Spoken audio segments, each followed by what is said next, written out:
Suicidas. Escrito por Rafael Montes. O primeiro romance do jovem autor que se firmou como principal nome do novo suspense brasileiro. Do criador da série original Netflix Bom Dia, Verônica.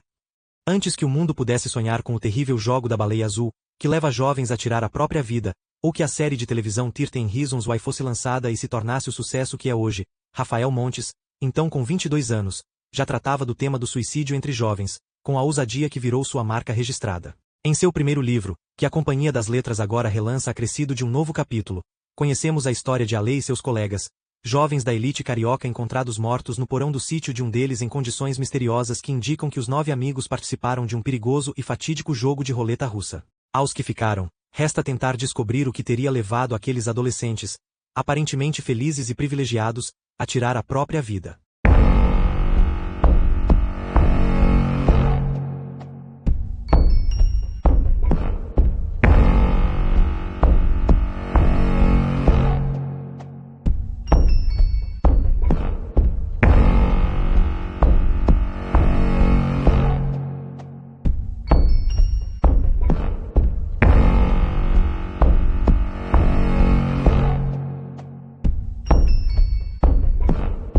Prologo. 7 de setembro de 2008, domingo, 17 horas e 42. Cyril. Eu pesquisei antes de vir. É um nome francês, mas vem do grego Kyrillos, que significa plena autoridade. No meu entender, algo só pode ter plena autoridade se for humano. Digo isso porque a única Cyril que tive oportunidade de conhecer nesses 20 anos de vida é uma casa. Cyril's House, na verdade. Um nome atípico, não só pela tosca combinação francês-inglês, mas também por sua localização abaixo da linha do Equador, em pleno sudeste brasileiro. Felizmente, tudo fica mais claro quando se conhece a dona do lugar. Maria Clara, ou Marie Claire, como prefere ser chamada. Só o fato de ela preferir atender por um nome de revista em vez de usar o original já revela que ela não era lá muito normal. Mas, como todos os pirados com mais de 7 dígitos na conta, Maria era considerada apenas moderna. A mansão de nome gringo era só mais um reflexo da sua personalidade peculiar. Não sou capaz de lembrar a primeira vez que entrei em Cyril's House. Eu tinha 8 meses, e meu universo se resumia a papinha, gugu dadá e berço. Minha mãe sempre fora grande amiga da Maria e compartilhava com ela aquele estilo high society de encarar um país subdesenvolvido.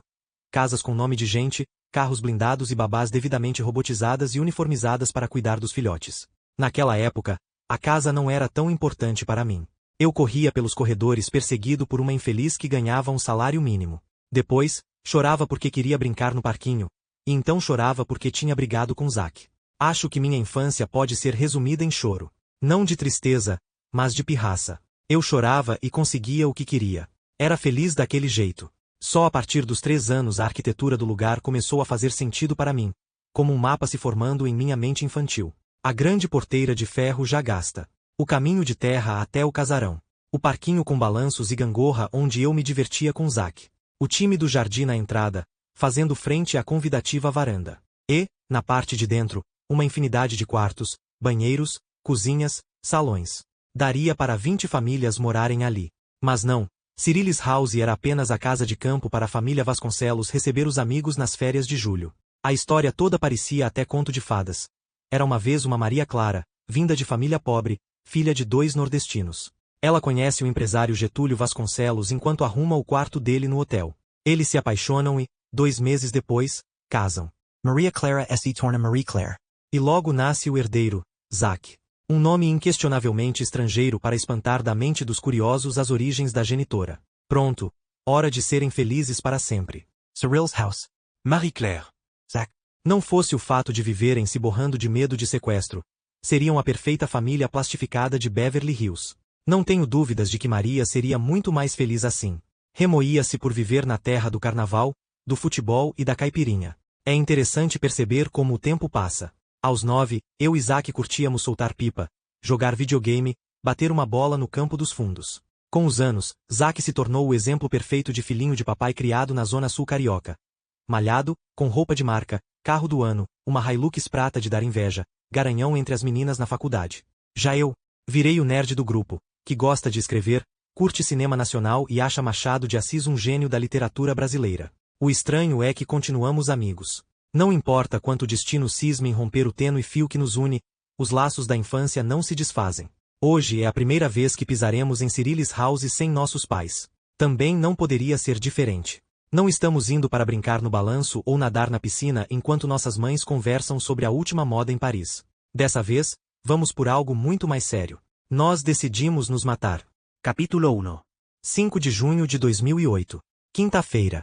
Para a semana que vem, senhores, um relatório crítico sobre vigiar e punir do Foucault, baseado nos princípios que vimos nesta semana. Podem se dividir em grupos de 4 ou de 5.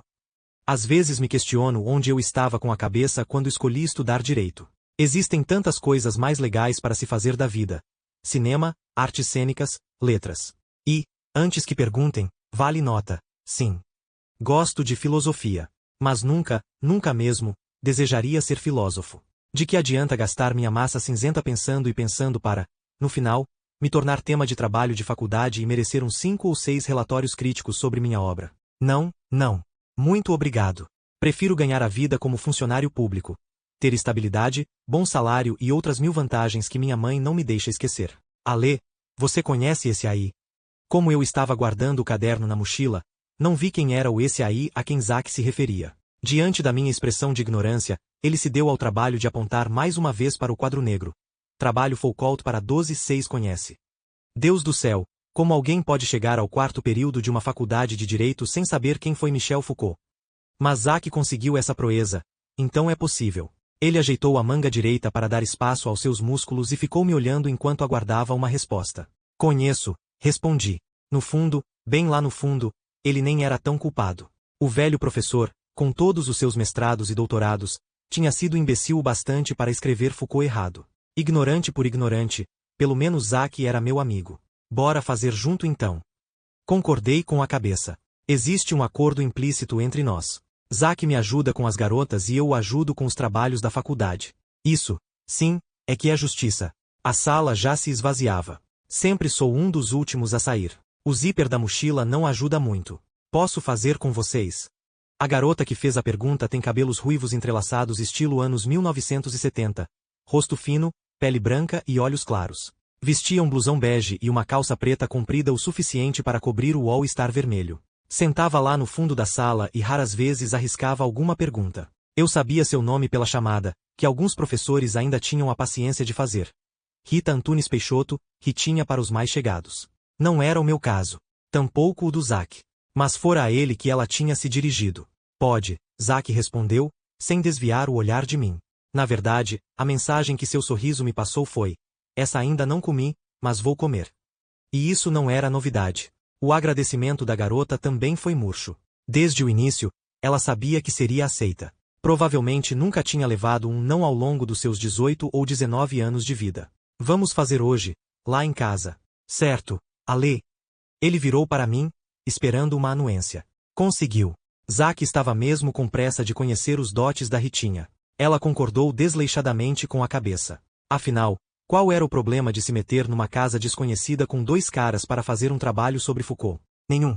Quinta, dia 12, é meu aniversário. Comentou ela, prendendo os cabelos cor de fogo. Essa merda de trabalho é um belo presente de aniversário. Ela riu, esperando que compartilhássemos de sua piadinha. Ficamos em silêncio. Quem vai ser a 4ª pessoa? Perguntei, no auge da minha inocência. Pode ser eu. A voz masculina veio de trás de mim. Era grave, agitada e um tanto fanha. Eu não precisava me virar para saber de quem se tratava. Na aula, o infeliz fazia uma pergunta inútil por minuto. O sorriso amarelo no rosto do Zack expressou toda a receptividade que ele teria em nosso grupo. 3 homens e uma mulher? Não daria certo. Pode, sim, Noel. Aceitou Ritinha, como se a brincadeira toda fosse acontecer no apartamento dela.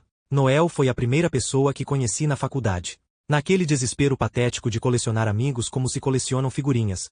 Logo na primeira semana eu já o considerava um companheiro de anos. No trote, fui idiota o suficiente para tentar defendê-lo de uma situação ridícula na qual acabei me dando mal. É a vida. 2 ou 3 meses foram suficientes para Noel mostrar que não era boa companhia. As garotas fugiam dele. Então eu fugi também. As sardas, os pequenos óculos escorregando pelo nariz pontudo, o cabelo cacheado caindo de modo irritante sobre a testa. Ele era asqueroso. Pode, concordou Zack, com toda a secura que foi capaz de expressar. Viagens de carro, mesmo que curtas, costumam ser constrangedoras, porque o fato de um não poder olhar para a cara do outro sempre trava a conversa. Inicialmente se fala sobre o tempo, depois sobre o campeonato de futebol. Mas logo fica evidente que o melhor mesmo é ligar o rádio e esperar chegar ao destino. Como soaremos e o Isaac na Hilux. A conversa 8K rendo. Tenho pena dele, coitado, Zack disse. Eu também tinha. Olhando pelo retrovisor e o vendo logo atrás, seguindo-nos em seu fusquinha azul com Ritinha no assento do carona, esse sentimento crescia dentro de mim. Não só porque a imagem lembrava uma baratinha seguindo um elefante, mas também porque meu bisavô tinha um fusquinha da mesma cor. Ele deve ser virgem. Viu o jogo do Flusão ontem? Zack perguntou, mudando de assunto, com o olhar fixo no trânsito à frente. Você sabe que não gosto de futebol. Cinema? Tô sem saco para falar disso. Silêncio. Tô. Acabou o assunto, ele disse. Liga o rádio. 2 do Caetano, uma da Elza Soares e chegamos ao prédio dele. Entrar pela primeira vez no apartamento do Zack faz você acreditar que mora em uma caixinha de fósforos. Como já fui lá umas 200 vezes, a sensação deprimente já está se dissipando. Ainda assim, sempre levo uns biscoitinhos no bolso para o caso de me perder por uma semana naquele labirinto de concreto. A grande vantagem de morar num apartamento como aquele é possuir uma sala com eco. Um puta eco. Além de, claro, valorizar o dono diante dos olhos femininos. Zack sabia aproveitar muito bem essa bênção imobiliária. UAU. É essa a interjeição que define a extensão da sala do apartamento. Saída da boca da Ritinha, então, parecia até poesia. Os quadros muito sóbrios e alguns almofadões dão ao ambiente um estilo moderno e ao mesmo tempo descontraído. A mesa escura, sobre um tapete chique, completa o ambiente pensado por algum decorador famoso especialmente contratado. Cadê seus pais? Noel perguntou. Nesse caso, a pergunta era plausível. Era bem possível que eles estivessem a quilômetros dali, conversando na cozinha. Viajando. Para variar, pensei em completar, mas me mantive calado e puxei uma cadeira. Não sei o porquê, mas a imagem do fusquinha azul veio à minha mente. Pelo peso, podia apostar que aquela cadeira tinha sido mais cara que o Fusca. Madeira maciça. Imaginei como Noel devia estar se sentindo. Um bosta, é claro. Se ele fosse religioso, tenho certeza de que acabará de perder toda a fé no Santíssimo. Como poderia haver justiça naquilo tudo? Fusca versus Hilux. Caixinha de fósforo versus aquela sala. Deus é um cara muito sagaz, mas seu senso de justiça falhou quando criou Zack e Noel. Todos sabiam que Noel era doido para namorar a Ritinha. Todos também sabiam que ele nunca ia conseguir. E nós 4 sabíamos que ela estava doida pelo Zack. Pelo olhar dela, percebi que só não tirava a roupa e fazia o serviço ali mesmo porque o asqueroso do Noel estava presente. Eu sabia que ele ia atrapalhar tudo. Posso sentar? Ela perguntou. Yuam. Se Ritinha estava procurando um cavalheiro, era melhor caçar em outra freguesia. Zack não estava nem aí se ela ficaria de pé, sentada ou pendurada no lustre de cristal. Enquanto todos se acomodavam, retirei da mochila meu exemplar de Vigiar e Punir, comprado por R$ 10 num sebo do centro. Você já leu isso tudo? Noel perguntou, coçando o nariz, o que acentuava sua voz nasalada. Li. Alguém mais leu? Indagou novamente, temendo ser o único a não ter sequer folheado o livro, mas encontrou conforto nos outros 2. Eu era o único que sabia do que tratava o livro. É para fazer o que mesmo? Zack perguntou, retirando os tênis e colocando os pés com meia sobre a mesa. Ele ficou recostado na cadeira como um marajá. Um relatório crítico. Seja lá o que isso signifique, Ritinha disse. Parece chato, sentenciou meu amigo, brincando com o lápis entre os dedos compridos. Mudando de assunto. Sábado vou numa rave. Topam? Nem rola, explicou Ritinha, dobrando as pernas e exibindo suas lindas coxas como em uma vitrine. Por causa do meu aniversário, uns parentes do sul chegam amanhã para me ver. Vão passar a semana. Tias velhas, primos chatos, vai ter festa, tentou Zack. Nada. E você, Ale? K-Tel rave no sábado. Minha negativa foi expressa e silenciosa. Eu? Numa rave? Onde já se viu? Ah, Ale, vai uma galera legal, Zack argumentou. Você deveria ir? Decidi nem responder. Negar, nessas horas, é a pior opção. Eu talvez tope, Noel disse, com naturalidade. Aquele era só mais um motivo para eu não ir. Pelo silêncio que se seguiu, achei que era melhor tentar começar o trabalho. Eu sabia que logo seria interrompido por algum assunto idiota, mas não custava nada tentar. Foucault escreve sobre o sistema penal. Segundo ele, ocorreram transformações em nível europeu e mundial no fim do século XVIII e início. Esse cara ainda está vivo. Interrompeu Noel, brincando com a espiral do caderno. Como não estávamos na sala de aula, pensei em lhe dizer que não toleraria suas perguntas idiotas. Mas só estiquei pacientemente a contracapa do livro na direção dele com a biografia do cara. Lê alto, curioso, eu disse. Noel pareceu não se importar com o curioso, até porque era mesmo. Michel Foucault, quando morreu de AIDS aos 57 anos, ele tirou os olhos do livro e olhou para mim com um sorriso irônico. Continue. O cara morreu de AIDS. Devia ser veado. Ele era gay, sim, respondi, pedindo o livro de volta. Mas Noel continuou a leitura em voz alta. Em sua casa, as pressões para que o menino se endireitasse deviam ser intoleráveis. Pouco antes de morrer, o filósofo contou que, quando pequeno, seu pai o levou a uma das salas de cirurgia a fim de que ele se fizesse homem. A vida então se tornou uma tortura.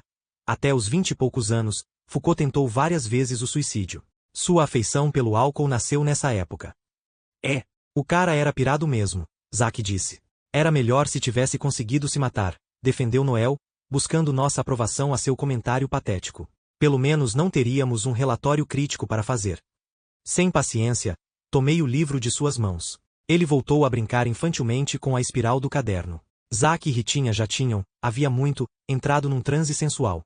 Lançavam olhares, trocavam sorrisos, e por debaixo da mesa, encostavam as pernas. Eu antevia a hora em que empurrariam os papéis para o chão e fariam tudo ali mesmo. Falando em suicídio. Vocês viram a notícia que saiu no jornal? Indagou Noel, decidido a fazer tudo menos a porra do trabalho da faculdade. Da roleta russa. Ritinha perguntou, parando com o chamego e demonstrando certo interesse no assunto. É impressionante a atração humana pela desgraça alheia. É legal ver o fulaninho casar e a Beltraninha ter filhos, mas a notícia vende muito mais se o fulaninho mata a Beltraninha e depois comete suicídio. Essa notícia tinha sido capa dos jornais na última semana. Um infeliz encontrou a arma do pai sobre o armário e propôs a brincadeira a 3 amigos. O revólver estava carregado, com só uma bala faltando no tambor. Todos aceitaram. Resultado: 3 mortos e um babaca preso. Macabro, na? Ritinha respondeu. Coisa do americano. Zack disse. Os caras eram franceses, Noel discordou. Eram americanos, ela confirmou. Eram franceses. Eu li no jornal. Os caras morreram em Boston. Eu não sei onde morreram. Sei que eram franceses. Adoro esse tipo de discussão. A força argumentativa de sua tese é medida pelo vigor com que você a pronuncia. Franceses. Americanos. Franceses. Então eram franceses que decidiram se matar nos Estados Unidos, concluiu Ritinha, apaziguando os ânimos. Tenho os jornais com a reportagem lá no quarto, Zack disse. Vou buscar para esclarecer isso. Bora comigo, Ritinha. Pronto. Aquela era a deixa do casalzinho para a sacanagem. Desistindo da discussão, Noel voltou a brincar com a espiral. Parecia se divertir tanto fazendo um barulhinho irritante ao deslizar o dedo sobre ela que nem sequer percebeu o que acontecia. Esticando a mão para o anfitrião, Ritinha sumiu pelos corredores. Aproveitei para tentar organizar mentalmente o relatório crítico. Na verdade, desde que o professor o propusera, eu já tinha uma ideia formada na cabeça. Era só colocar no papel. Com o som do mar batendo suavemente na areia lá fora, iniciei um esboço. Depois, numa revisão de 15 minutos, corrigi algumas partes e cheguei a uma versão final. Ei, cadê eles? Saindo do estado apático, Noel percebeu a ausência da sua musa inspiradora. Estão no quarto. O Zack foi buscar os jornais com a reportagem da roleta russa. Há 40 minutos, pensei em acrescentar. Mas ele poderia suspeitar, e eu queria evitar constrangimentos desnecessários. Descrição é para poucos. Mesmo que eu quisesse manter Noel na inocência, os decibéis dos gemidos da Ritinha não ajudavam muito. Ganhando caminho nos corredores e ecoando pela sala, reverberou uma longa sequência de os, as e uis, que se misturava ao som do mar de Ipanema ao longe. Eles estão. Noel não completou a frase. Fechou o rosto, meio indignado, meio irritado. Então, levantou bruscamente para ir embora. Não sou vidente e não jogo tarô, mas tudo terminou exatamente como eu havia previsto. Zack e Ritinha trepando, Noel saindo puto e eu fazendo sozinho a porra do trabalho sobre Foucault.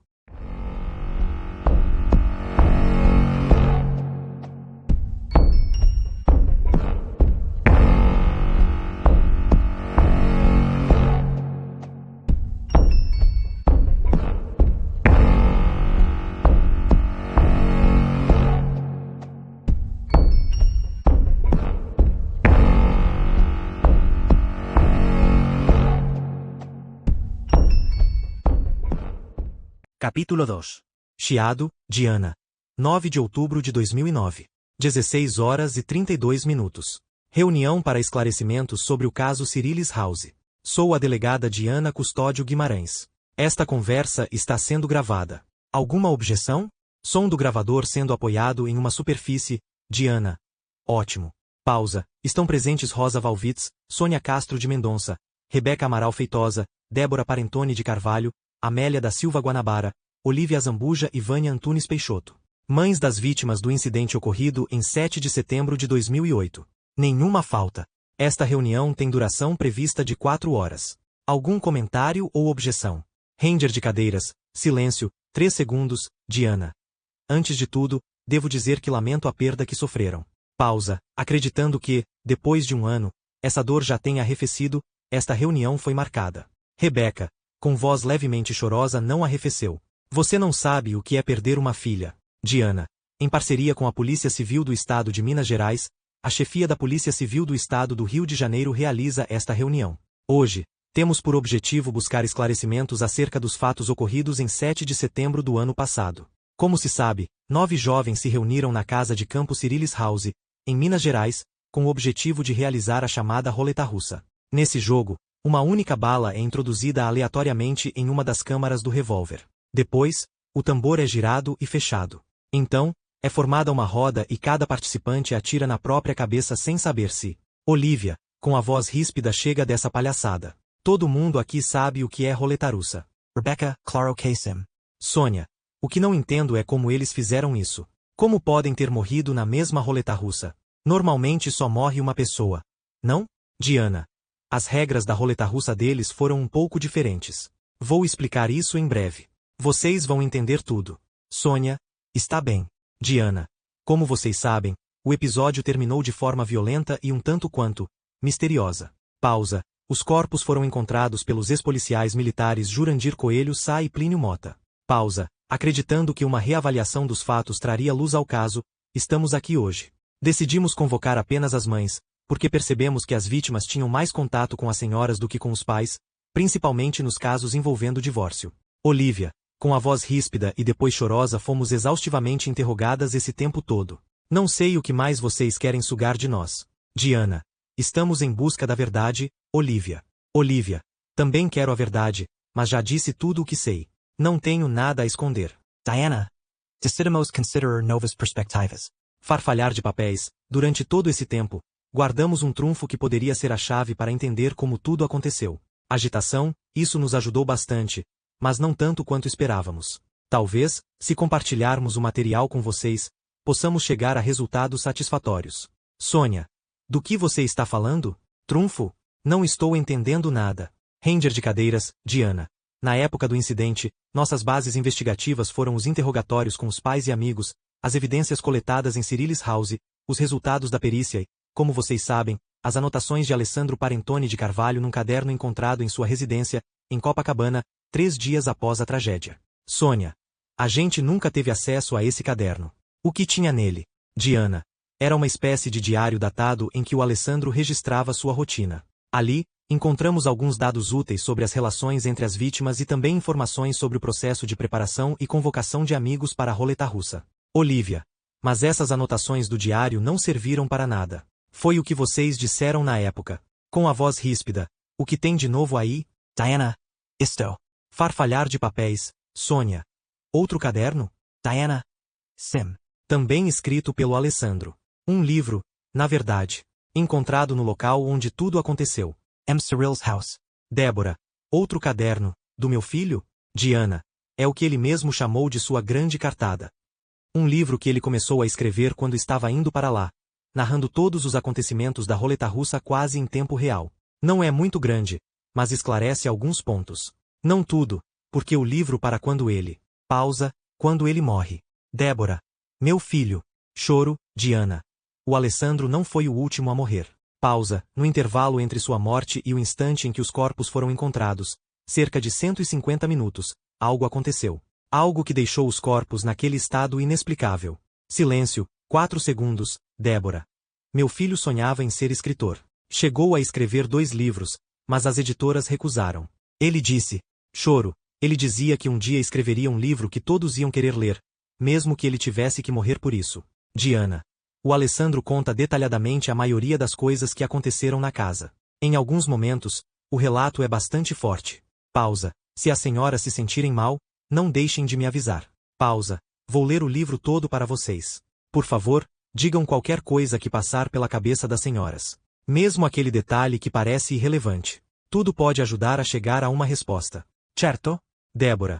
Ele só podia estar falando nisso. Quando me contou que seria um escritor famoso mesmo que tivesse que morrer por isso. Só podia estar. Choro, Diana.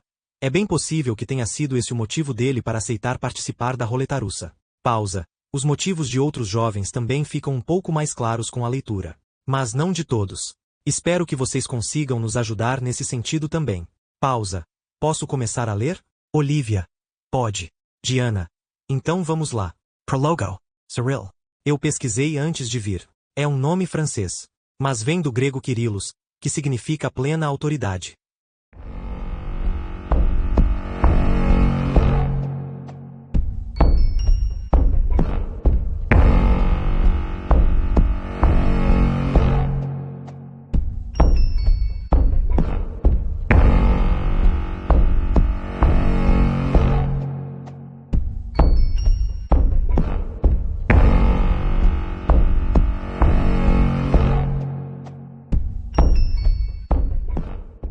Capítulo 3. 13 de janeiro de 2008. Domingo. Saber jogar pôquer é uma arte. Não só pelos blefes nos momentos certos, mas também por reconhecer uma boa mão quando ela vem. Uma boa mão não depende apenas das cartas na mesa, mas também das cartas nas mãos dos outros jogadores. Muitas vezes, uma dupla pode esconder sua vitória. Mas, dependendo da rodada, uma sequência pode não valer nada. Tudo depende da expressão corporal dos seus oponentes. Saber reconhecê-la é outra arte. Alguns desandam a falar quando têm uma boa mão, outros batucam as cartas na mesa na hora de blefar. Outros ainda jogam pôquer acreditando que se trata de pura sorte. Esses são os melhores. Entram para perder. Eu entro para ganhar.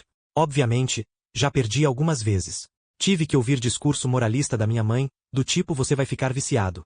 Ou vai perder todo o dinheiro do estágio nisso, e outras lenga-lengas. Meu argumento é simples e irrefutável. Não tem gente que sai de casa para ir ao cinema comer pipoca? Pois então, prefiro o pôquer. Se ganhar, é lucro. Se perder, pelo menos me diverti. Pior é ela, que joga há 20 anos na Mega Sena e nunca recebeu nem um centavo de volta. Mesa. Pedi, com um soquinho no feltro verde. Cubro a aposta do Otto e dobro. 1 ou 2 vezes ao mês, a gente marca um pokerzinho. Normalmente na casa do Zack, porque os pais dele estão sempre viajando e ele traz uns amigos de não sei onde para jogar. Dessa vez, foi o Otto. É impressionante como, mesmo sendo meu amigo desde pequeno, Zack ainda aparece com pessoas que nunca vi na vida. Ele conheceu Otto num cruzeiro pelas ilhas gregas. Coisa chique mesmo. A cara da Marie Claire. USIO. Eu tinha um 2 e um 3 na mão, de naipes distintos. Havia apenas cartas altas na mesa. Não era hora de blefar. Ainda estava tentando descobrir o padrão do Otto. Pensei que ele abria bastante os olhos toda vez que tinha uma mão ruim, mas tive o dissabor de perceber que estava errado. Mais algumas rodadas e eu chegaria ao seu ponto fraco. As pessoas mais comuns do mundo são, sem dúvida, as que têm mais potencial para ser grandes jogadores de pôquer. Otto é a prova disso. Rosto comprido, cabelos pretos cortados curto, nariz pequeno, boca média com lábios finos, olhos vazios e pretos, marcados por cílios longos e femininos. Magrilo. Enfim, uma pessoa que passa despercebida. Para compensar, usava um short mostarda e uma camisa kiwi. Também saio, ele disse. Murda. Zack levou a mesa sem ter que mostrar as cartas. E ele estava blefando. Eu sabia. Sou o dealer agora, retomou ele. As rodadas se sucederam. Perdi algumas, ganhei outras. O pôquer simula a vida. Às vezes você perde, às vezes ganha. Mas o negócio é se manter lá, jogando. Dar all em toda hora é coisa de principiante. Meu bisavô me ensinou que você só pode dar all-in em 2 momentos, que ele chamava de a grande cartada e o grande blefe. Na grande cartada, você aposta tudo simplesmente porque tem a certeza de que possui a melhor mão da mesa. No grande blefe, você tem que conhecer bem os outros jogadores para ter a certeza de que eles vão correr quando você fizer seu lance mentiroso.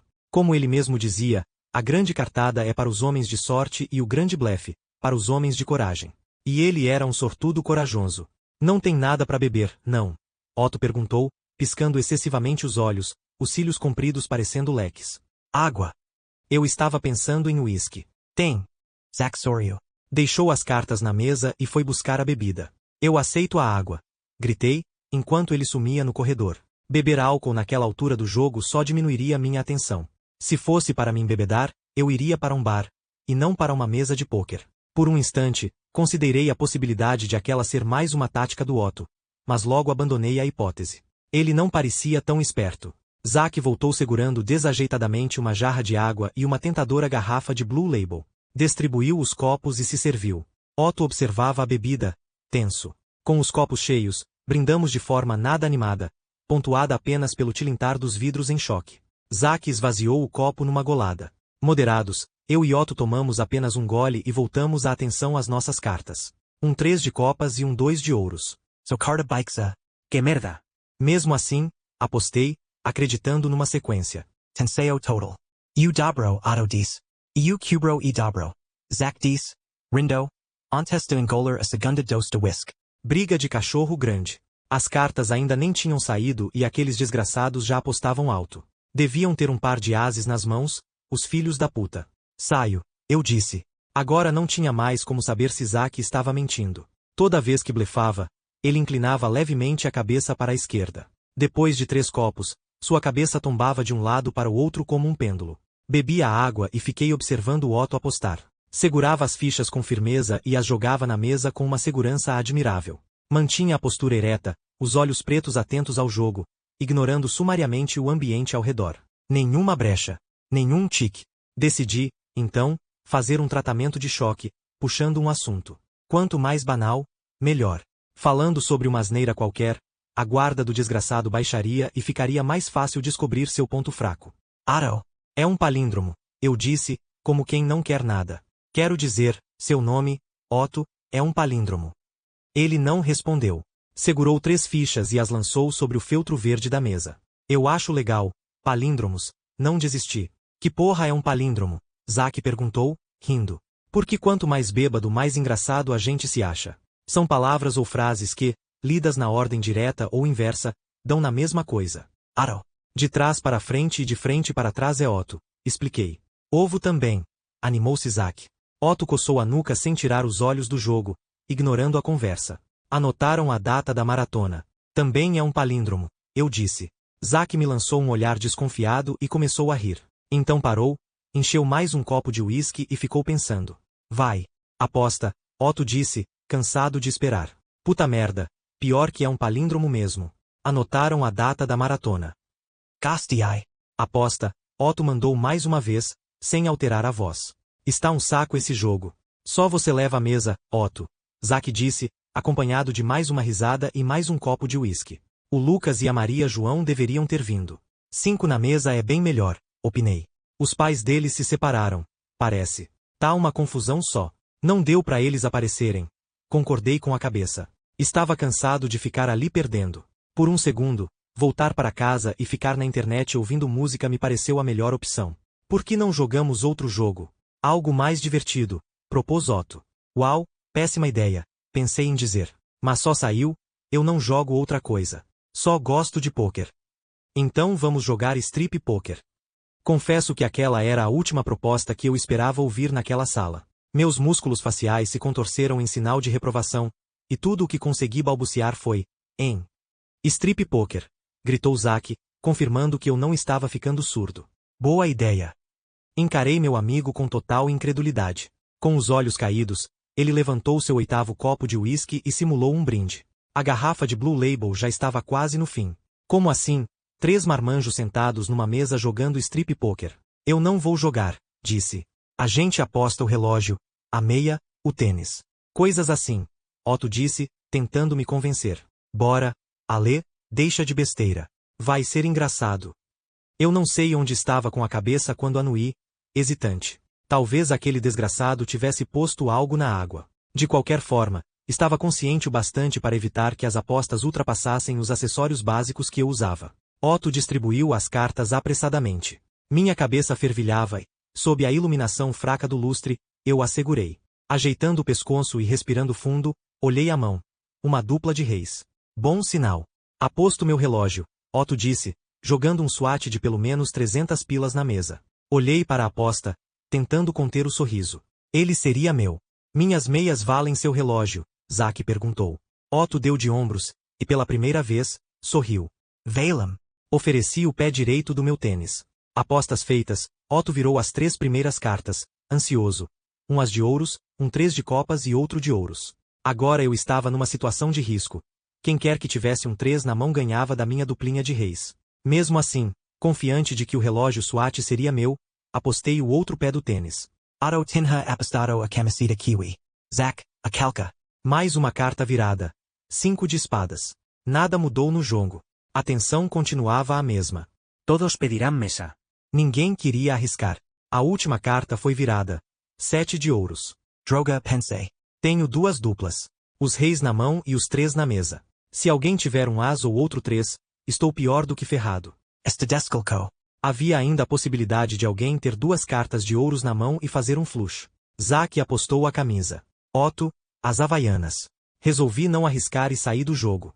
Zack não parava de rir enquanto esperava o resultado daquela jogada. Já Otto se mantinha calado, sem revelar seu maldito ponto fraco. Hora de mostrar as cartas. Zack tinha na mão uma dupla de 6. Otto, uma de 7. Com um risinho contido, ele disse, ganhei. Não consigo definir em palavras a raiva que senti naquela hora. Se eu tivesse continuado, teria ganho. Merda, merda, merda. Observei Otto segurar meu tênis como se fosse ouro. Vamos, Zack. Tira a camisa e a calça. Aquilo foi o cúmulo para mim. Zack apenas ria, enquanto se despia diante de nós. O que muitos copos de uísque não fazem com um sujeito. Levantei de súbito, vou embora. Fica aí, chato. Reclamou Zack, atrapalhando-se para tirar a camisa. Não, não. Tô indo nessa.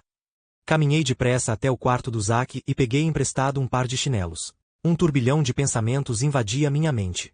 De volta à sala, fui até a porta e dei um tchau revoltado. A última imagem que tive foi de Zack sem camisa caindo na gargalhada enquanto Otto, ajoelhado, o ajudava a tirar a calça. Na cadeira onde Otto estivera sentado, havia um montinho de cartas discretamente agrupado. O filho da puta tinha roubado o tempo todo. Resolvido a não discutir, bati a porta. Ao entrar no elevador, ouvi a voz embriagada do Zack gritando.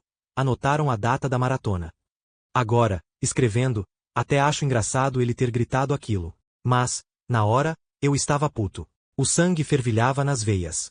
Se eles queriam ficar naquela coisa de bêbado, boa sorte. Não ia me meter.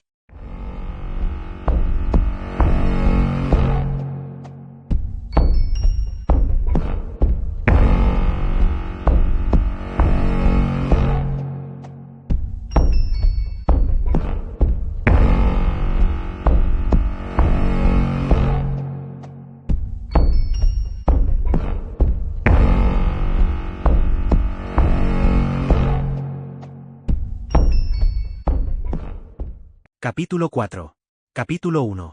Para conseguir comprar uma boa quantidade de maconha em Paris, você deve procurar determinados bairros underground, onde se vende droga como pão na padaria. No Brasil, a coisa é mais simples.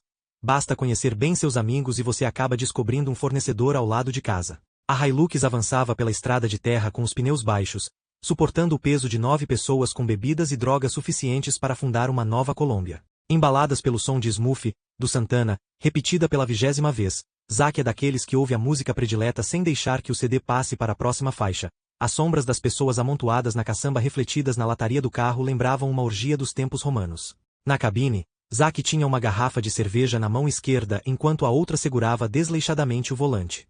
Você deveria estar bebendo. Vai ser uma das últimas cervejas da sua vida, ele disse, dando um sorriso. Não quero, obrigado. Pode faltar, gritei, tentando vencer o volume alto da música. Ele concordou com a cabeça e deu uma golada, deixando a garrafa pela metade. Por sorte, Zack não estava a fim de argumentar. Todos sabíamos que não faltaria nada. O banco traseiro estava completamente ocupado com caixas de bebidas, cocaína e maconha suficientes para levar o Vaticano inteiro ao êxtase. Mesmo dividido por 9, tudo aquilo ainda garantia uma overdose para cada um.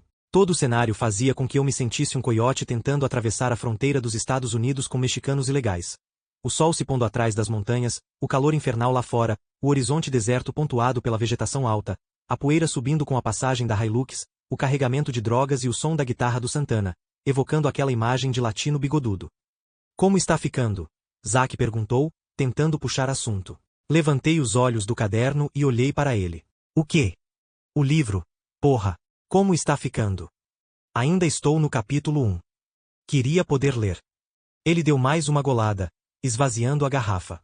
Mas nem vai dar tempo. Está conseguindo escrever com essa luz. Tive vontade de gargalhar. Estávamos numa estrada de terra batida que tinha mais crateras que a lua, com o CD do Santana berrando em meus ouvidos e um motorista bêbado. A parca iluminação do carro não era o pior dos meus problemas. Lê o início aí para mim.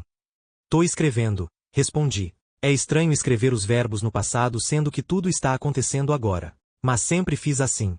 De certa maneira, penso que é o jeito mais verossímil de contar as coisas. Afinal, se estou contando, é porque já aconteceram. Pode ser um passado recente, mas é passado. Pega mais uma cerveja aí atrás para mim. Pronto. Além de escritor do grupo, eu tinha me tornado o barman. Do jeito que íamos, era mais provável terminarmos num acidente de carro do que em Cyril's House. Deixando o caderno de lado, procurei nas caixas cheias de gelo mais uma garrafa de cerveja. Troquei a cheia pela vazia, a qual juntei as outras 3 que Zack já tinha bebido. Ele agradeceu com a cabeça e voltou o rosto para o caminho adiante. Olhando assim, de perfil, dava para perceber como a dor o havia castigado na semana anterior. Não estava mais ali o riquinho da Zona Sul que distribuía felicidade como se a comprasse em lojas de conveniência. Sua expressão exalava melancolia, angústia, certo desapego material. O corpo curvado sobre o banco de couro, tímido, como que com medo do mundo lá fora, não revelava o Zack que eu conhecia. Reservado no meu canto, não ousei me aproximar numa tentativa de consolo. Expressar piedade nessas horas soa vulgar, até ofensivo. Sem que percebêssemos, o CD do Santana avançou e Maria invadiu a cabine com seu solo de violão. Zack nem sequer se mexeu, os olhos vidrados no horizonte já escurecido e a mente viajando por Deus sabe onde. Espero que seu livro faça um puta sucesso. Ale, ele disse. Então era disso que Zack precisava. Alguém para conversar e fazê-lo esquecer tudo o que tinha acontecido nos 8 dias anteriores. Nesse caso, eu era a pessoa errada. Nunca fui bom em travar diálogos. Nunca soube fingir interesse por assuntos alheios. Nunca acreditei na eficiência das palavras. Como escritor, brinquei com elas por tempo suficiente para perceber que não dizem nada, podem ser forjadas, como a embalagem bonita de um bombom envenenado. Eu também, respondi. Esforcei-me para que o assunto não morresse ali. É tão estranho escrever sem saber como as coisas vão acontecer. Seus livros são bons, Ale. Essas editoras é que são foda. Ótimo. O problemático era ele, e era eu quem estava sendo consolado. Que belo amigo eu vinha me saindo. Em busca de algo para dizer, só encontrei. Deixou a próxima música entrar, Ele olhou para mim, com um sorriso amarelo forçado no rosto. Depois, com o indicador, voltou 2 faixas. Pela 25ª vez, Smooth bateu em meus ouvidos. Uma coisa que aprendi nos primeiros anos de faculdade é que mais legal do que ficar bêbado é estar sóbrio quando seus amigos estão bêbados. Não que a partir desse princípio eu tenha cortado o álcool da minha vida e fundado uma nova religião, mas passei a moderar as doses semanais. Nas reuniões etílico-sociais, eu bebia um pouco de vinho ou cerveja e então passava para a água. Hoje, prometi a mim mesmo que não vou tomar nada. Até porque, de certa forma, estou a trabalho. Meu último trabalho. Minha grande cartada. Pelo retrovisor, estudei o rosto das pessoas lá atrás, segurando na borda da caçamba, correndo o risco de cair. Ritinha percebeu que eu estava olhando e estendeu a garrafa, propondo um brinde. Apenas sorri. Cara, como ela era bonita. Contrastando com a blusa preta e o jeans escuro, sua pele reluzia de brancura, como leite derramado num piso negro.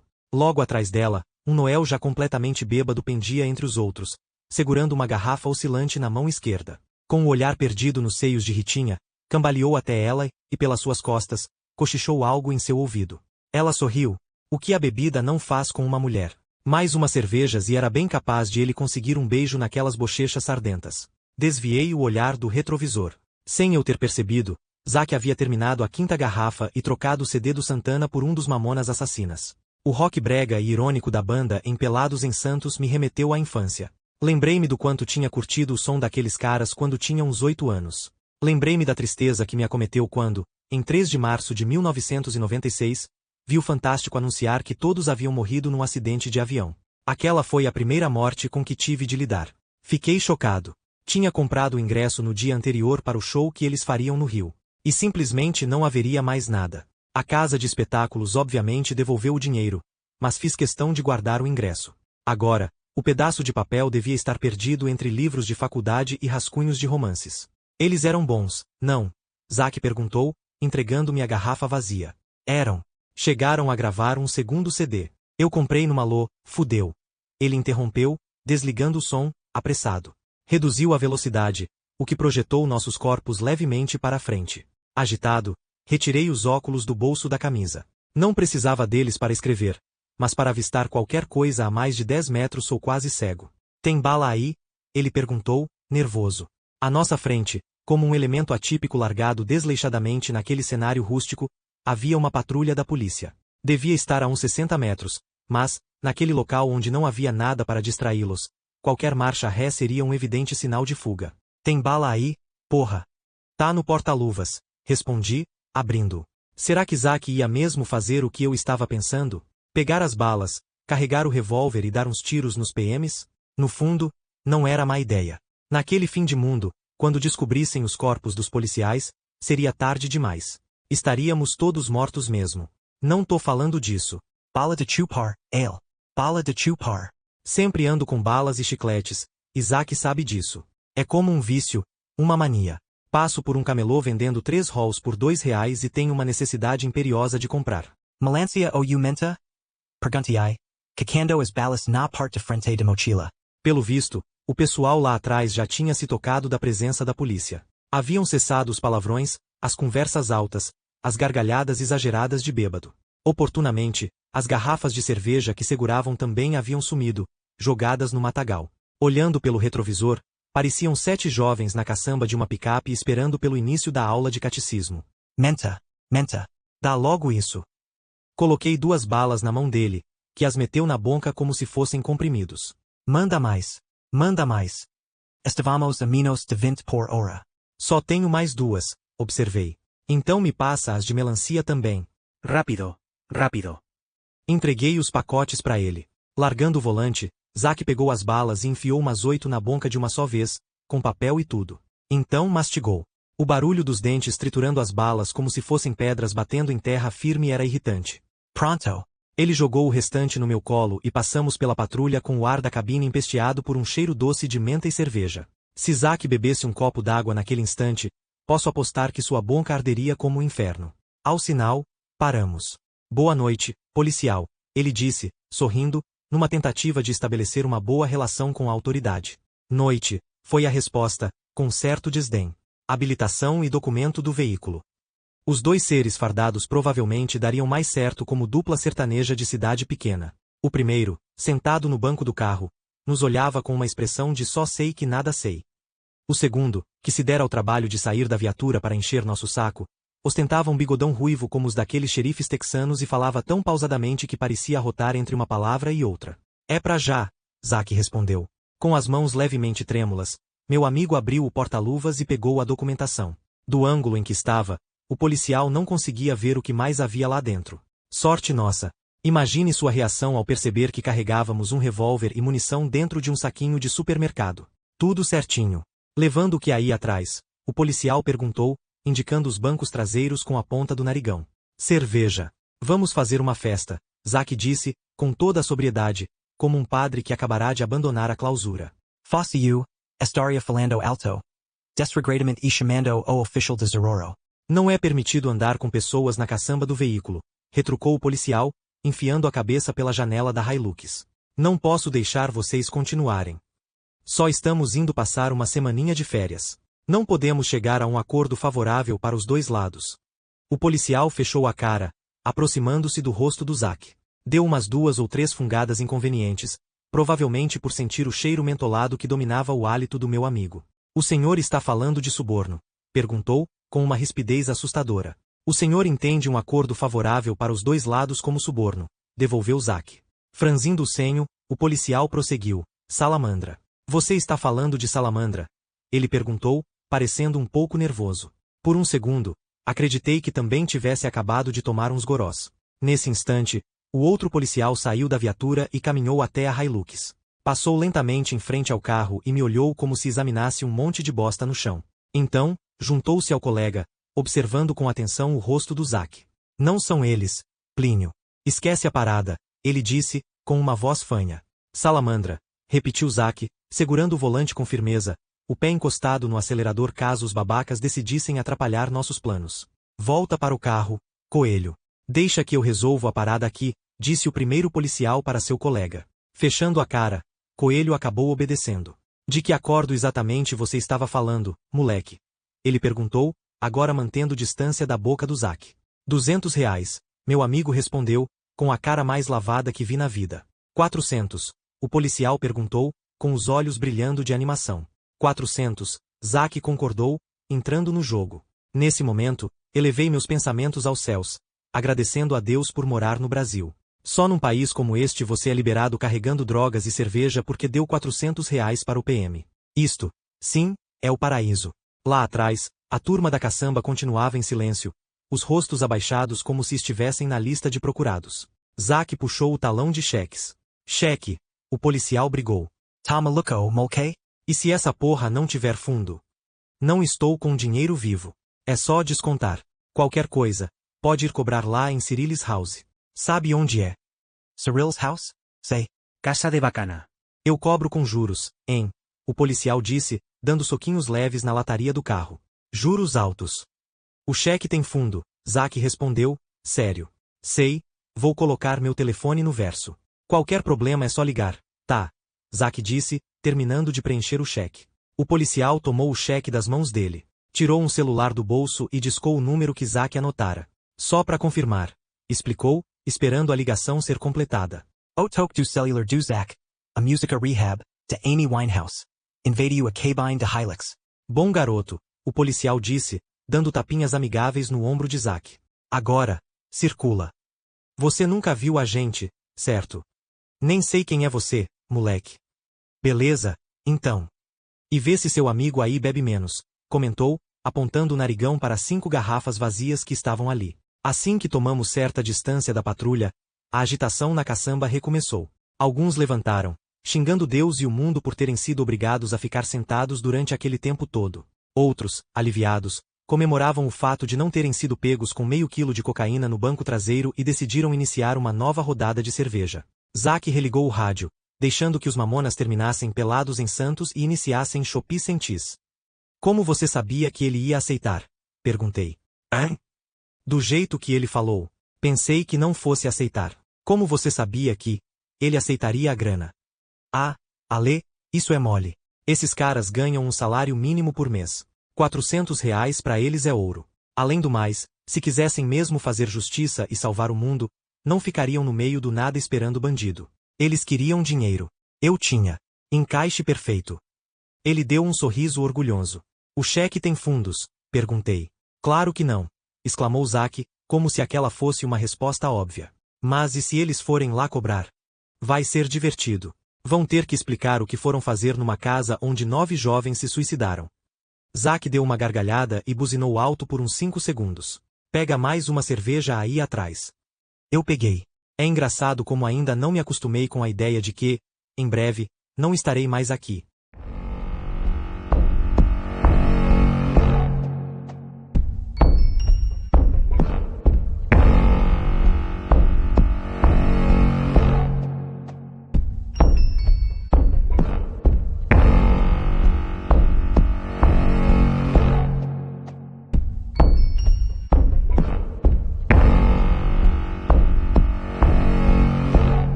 Capítulo 5.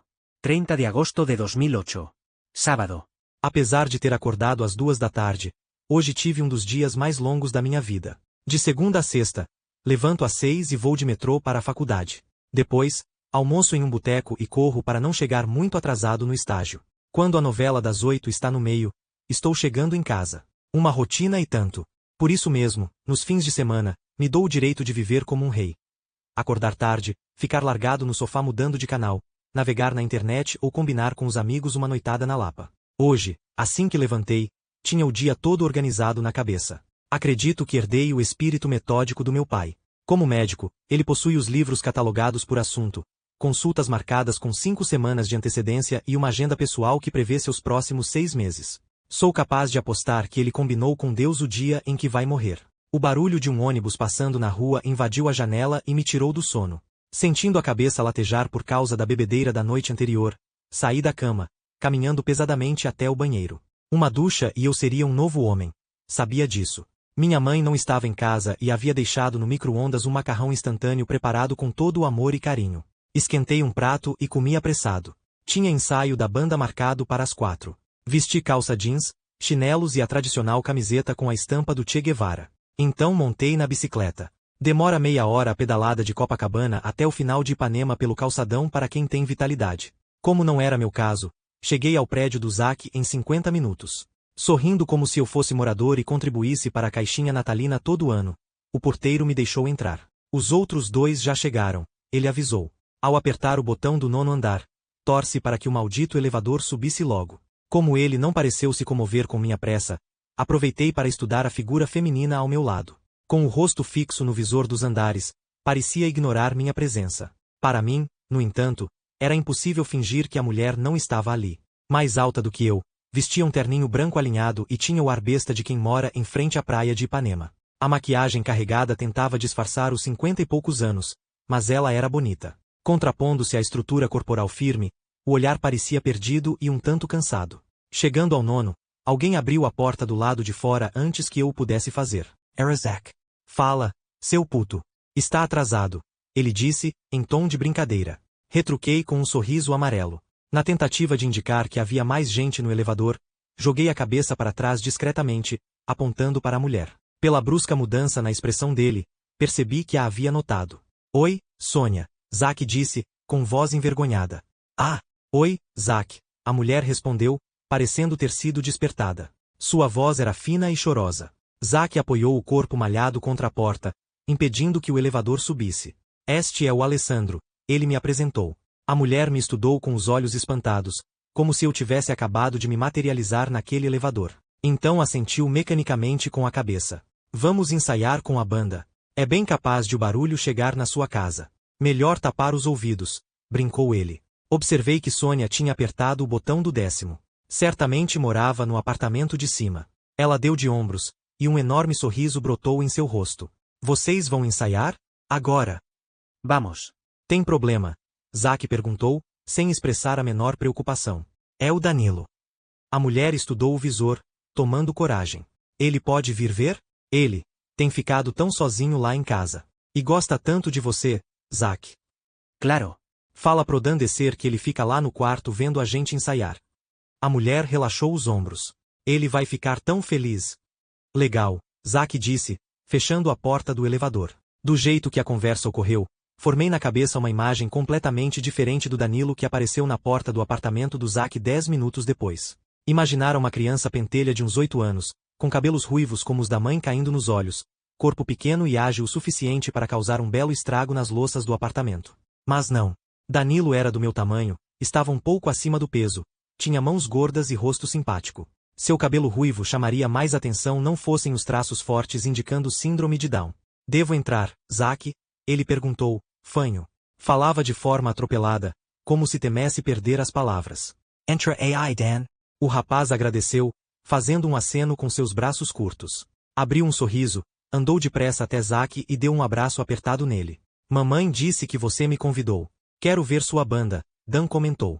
Observando assim, julguei que tivesse por volta de 16 anos. Apesar da doença, tinha um rosto bonito, másculo.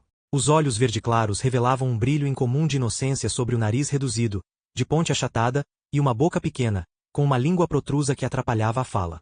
Este é meu amigo Alê, Zack disse. Sem pestanejar, ele veio em minha direção e me deu um abraço também. Sou o Dan. Muito prazer. Somos amigos agora. O prazer é todo meu, respondi. E era verdade.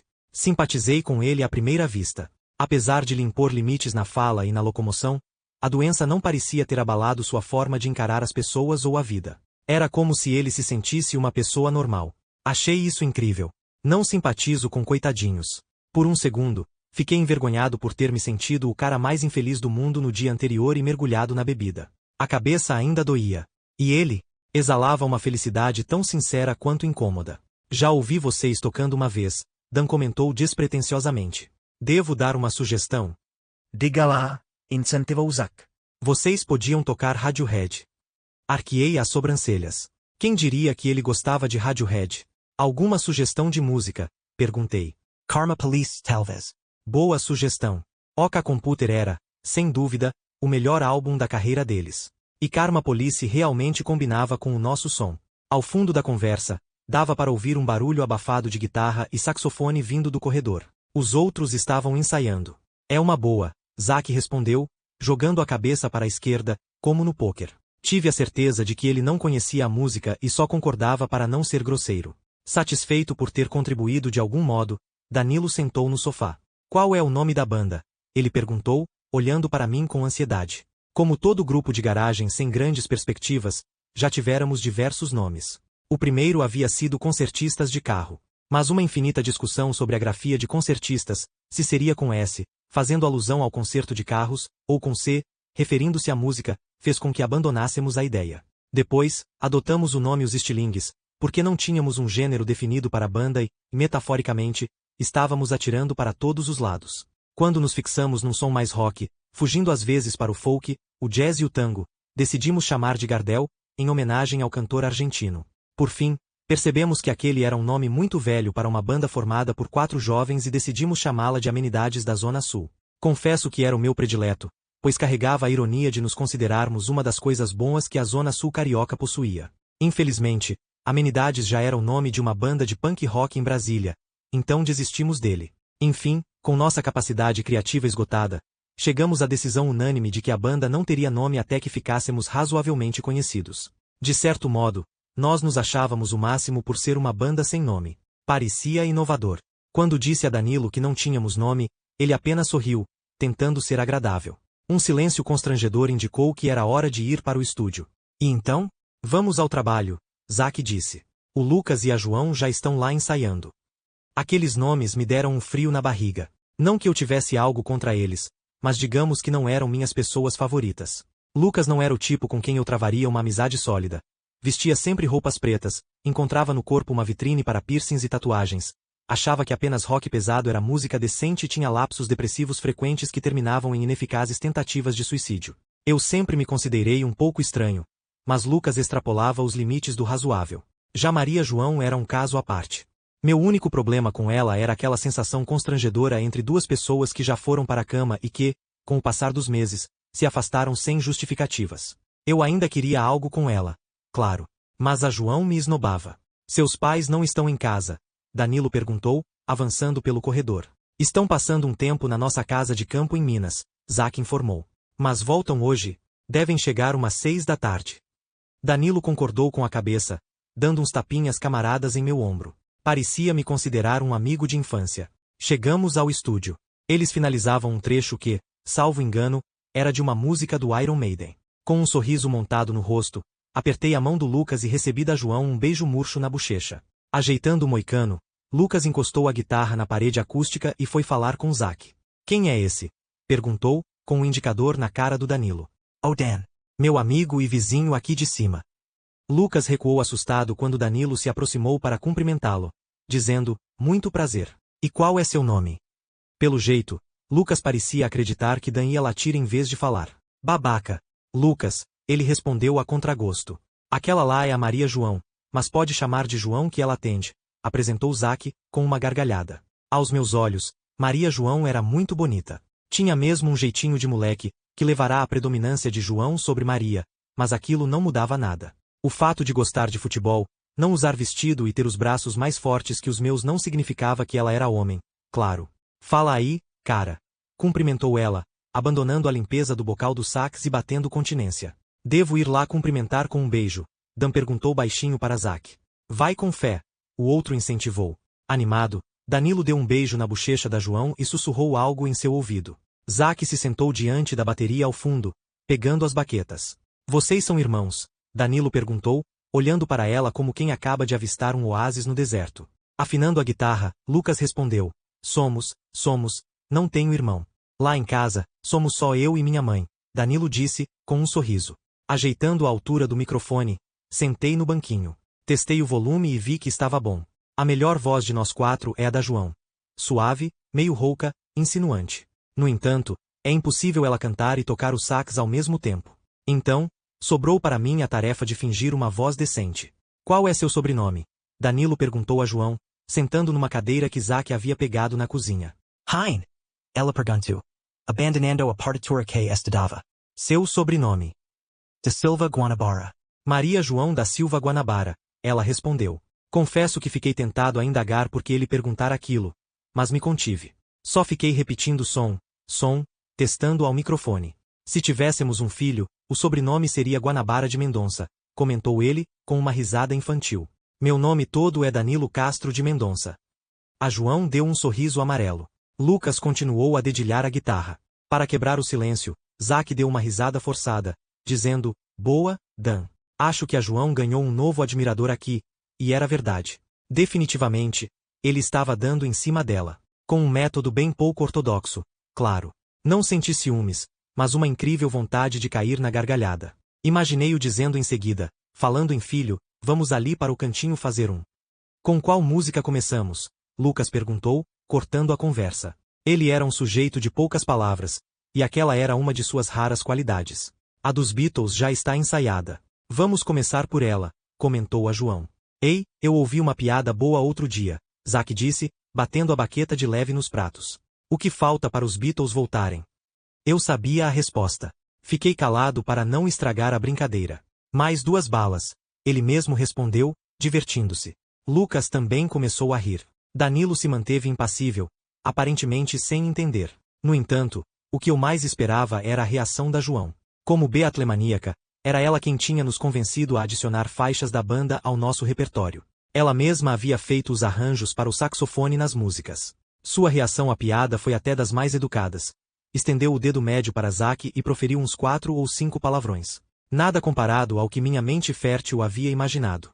Vamos começar. Antes, vou ao banheiro. Esperem um pouco aí, pedi. O lavabo está quebrado. Pode usar o da suíte dos meus pais, avisou Zack. Odeio invadir a intimidade dos outros, mesmo que de alguém que eu conheço desde pequeno. Apesar disso, peguei o corredor e entrei na suíte. O humilde quartinho do casal Vasconcelos era algo indescritível. Lustre de cristal bem extravagante ao estilo Marie Claire, armário de mogno e cama king size desarrumada. Lembrei-me da conversa com Zack pelo telefone no dia anterior. A noitada com a garota misteriosa na cama dos pais parecia ter sido boa. Lençóis amassados, travesseiros jogados. O banheiro anexo mais parecia outro quarto, pouco menor que o primeiro. Quando voltei, os acordes de All You Need Is Love soavam no estúdio. Zack entrou com a bateria e Maria, com o solo inicial do sax. Uma maravilha. Minha vez chegou. Fiz esforço para que a voz saísse bonita, porque tínhamos plateia. Amendamos, Penny Lane e I Am the Walrus. Quando terminamos, já sentia a garganta seca devido ao ar-condicionado. Dan levantou da cadeira para bater palmas efusivas. Por um instante, me senti uma celebridade. Talvez o brilho nos olhos dele, revelando a sinceridade no gesto, tivesse acentuado meu orgulho. Pela primeira vez, achei que a banda valia a pena. Pelo menos, já tínhamos alguém para fundar o fã-clube. Tive uma ideia, eu disse ao microfone. Qual? Zack falou. O nome da banda. Podia ser Dan. É simples, compacto. Um bom nome. Dan. Danilo sorriu satisfeito, batendo mais palmas de alegria. E eu aprovo. Zack disse entusiasmado. Olhei para meu amigo naquele momento. Ele parecia o homem mais feliz do mundo. Então, o telefone da casa tocou. Para evitar sair do estúdio, Zack tinha trazido o aparelho sem fio. Atenda AI, Dan pediu. Sem precisar nem levantar, Danilo estendeu o braço e pegou o telefone. Nesse instante, senti o celular vibrar em meu bolso. Odeio celulares. Eles perderam a função original de comunicação, e agora tudo se resume a disputar quem tem a melhor câmera, os melhores toques ou o melhor tio, que traz o último modelo dos Estados Unidos. Enquanto lia a mensagem, perdi, por um segundo, o que acontecia ao meu redor. Agora, tentando puxar os detalhes pela memória, me lembro de ver Dan atendendo e depois passando o aparelho para Zack. Pouco depois, o rosto do meu amigo subitamente tomado de espanto, e então o grito. O grito mais chocante que ouvi em toda a minha vida. Larguei o celular na cadeira e corri para Zack. Seu corpo estava encolhido, os olhos fechados expulsavam lágrimas teimosas, e o grito doloroso persistia. O telefone estava ao lado, jogado no chão. Minha mente marcada pela tensão registrava apenas flashes, pela surpresa e pelo desespero de tentar entender o que estava acontecendo. Peguei o telefone apressado, em busca de alguma resposta. Alô? Alô? Quem é? Quem é? Porra!